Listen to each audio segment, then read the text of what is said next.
打开后阿左，辅佐你生活的阿左。好，我们先来看一下，我后面这边有一台，这个是我大概上个月交车的 T5。好，那它因为后面呢有一些，它发现方向机转起来有点声音。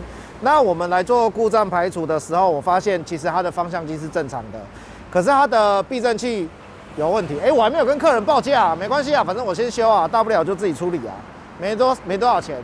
然后我会顺便讲一下。让大家知道一下避震器为什么会有它的北亚令鼓轴承那边可以单换，可是我的习惯是，其实我问起来的价钱，因为 T5 的量很大，所以它整组换起来的价钱，我认为还在我的容许范围之内啊。那我带大家看一下，通常避震器组成的几个东西，这样子好不好？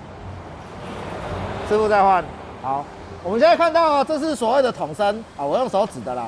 这个是全新的，我也不换旧的了啦。认真说，这个东西叫起来没有想象中的，没有像原厂那么夸张哦。因为毕竟 T5 是一台市场上量很大的车种哦。我们先用弹簧把它夹具把它夹起来，然后筒身有一些非消耗品的，我们就把它换过去。换过去之后就上座，他们现在在装的是上座，有没有想要补充什么？没有，没有。师傅说我咧无用啊，卖臭啊，卖叫啊。好，就组装啊，好啦。反正通常有拆的时候我就会顺便来看一下它里面有没有什么其他部分哦。另外再谈哦，假设你真的哪一天想要做轮拱隔音啊，就趁这个时候，反正它已经拆下来了，这边可以喷一喷那个隔音胶，来增加隔音啊。好，大概是这样。然后有拆起来，我们就会顺便连碟盘一起检查。碟盘一起检查。然后换的时候不要单换，我的习惯是我不单换筒身呐。我会连避震器上做北亚令鼓的中间有北亚令鼓的部分，然后防尘套如果没有破，我们就沿用；如果有破，我就顺便换掉。通常它可以分开买或整组轴承一起买，给大家看一下。这就上座啊，反正是很厚的弹簧。大概是这样子，好不好？